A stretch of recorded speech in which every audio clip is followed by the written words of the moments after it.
Hello everyone, today I'm gonna show you how to add admin on a Facebook page. So simply at first open your Facebook page,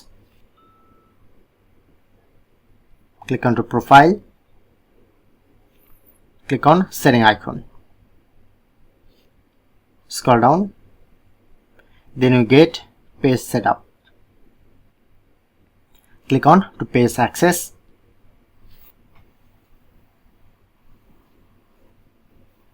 okay, and press on to add new, press on next and find here to person, okay, and select, press on give access. If you want to allow this person to also have full control, make sure to turn on or turn off, select give access. Enter your Facebook profile password, press on confirm and you just enter the verification code and enter the confirm.